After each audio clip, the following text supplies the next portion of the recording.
Барлықтарыңызға сәлем, қайырлы күн болсын, құрметті көрермен, каналыма қош келдіңіз. Бүгін сіздерге булочка сияқты пісетін, нанға оралған шұжықтың печкада пісетін рецептімен бөлісетін боламын. Рецептің описание бөліміне толықтай жазып кетемін. Ең алдымен ыстықтау сүтімізді бір ыдысқа құйып, оның үстіне мұздайлау суымызды құямыз. Тағы да оның үстіне ерітілген сары майымызды құямыз. Және де қант, тұзымызды қосып, шанышқының немесе венчиктің көмегімен жақсылап тұз бен қант ергенше араластырамыз. Одан соң електен өткізілген ұнымыздың үстіне алдын ала дайындалған сұйықтығымызды құйып, мерзімі өтпеген ашытқымызды қосып, оның үстіне бір жұмыртқа ақ уызын қосамыз. Достар, ескертетін жағдай, біздің сұйықтығымыз ыстық болмауы керек. Ыстық болған жағдайда ұнымызды күйдіріп, жұмыртқамызды пісіріп жібереді. Сұйық массамызды қосып болғаннан кейін таза қолымызбен жұмсақ қамыр илейміз.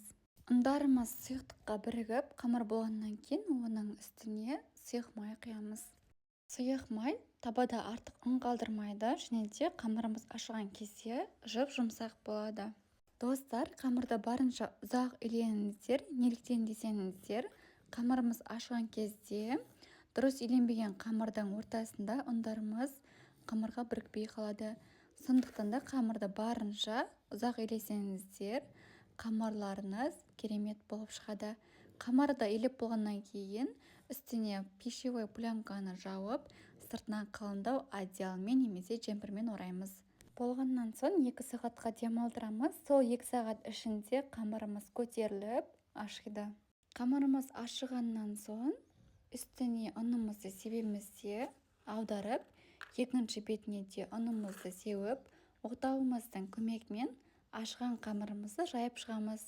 Достар, қамыр жаю барысында қамырды қатты қалың қылып жібермеңіздер. Өйткені қамырымыз печкада піскен кезде ортасы қалың болып қалады.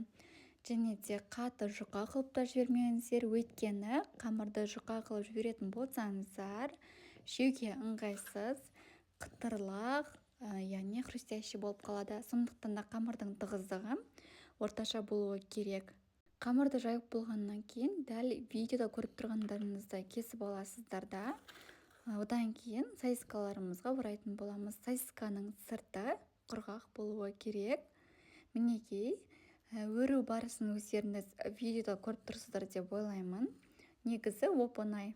Айта кетейін достар, менің YouTube каналымда түскі асқа, кешкі асқа ұсынар түрлі ерекше тәтті тағамдардың рецепттері бар. Одан бөлек шаймен ішкенге, тіске басарға тәтті пирогтар мен торттардың, және де фастфуд орталығынан асып түсетін донер, бургер, лаваш, чикендердің де рецепттері бар.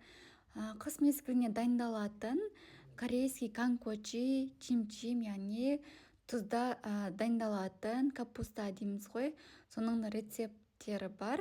Мені жоғалтып алмас үшін YouTube каналыма тіркелей кетуді ұмытпаңыздар. Достар, қазіргі таңда Қытай эксперттер сатып жатқан пиндодо курсының отидо сабақтарын түсіріп, оны да YouTube каналыма салған болатынмын. Мен ол курсты ақшаға сатып алып, сіздерге тегін түсірген болатынмын. Және де сол пиндодо сайтынан алған товарларыма распаковка жасаған болатынмын. Ол видеоларымда бар. Қарап көріп алсаңыздар болады. Достар, менің YouTube каналымда ешқашан жалықпайсыздар, және де алдағы уақытта көптеген пайдалы рецепттермен, пайдалы ақпараттармен бөлісемін. Қамырымызға шұжықтарды орап болғаннан кейін печканың ыдысына пергамент қағазын жайып, немесе пергамент қағазы болмаса сұйық майымызды құйып, осылай қамырға оралған сосискаларымызды орналастырамыз. Қамырдың ішіне қосылған ақ уыздан артылған сары уызымызды, яғни жұмыртқаның сары уызын, осылай щеткамызбен қамырдың бетіне жағамыз. Осы орайда печкамыз алдын ала қыздырамыз да, 200 градуста 35-40 минуттай сосиска в тестемізді пісіріп аламыз. Әркімде пеш әрқалай қызады. Сондықтан да сосиска в тесте пісіп жатқан кезде барынша мұқият болыңыздар, күйіп кетпесін. Мінекей, осымен біздің булочка тәріздес, үлпілдек, жұп-жұмсақ, нанға оралған шұжығымыз дайын болды. Бізге ас болсын, сіздер жасап көріңіз.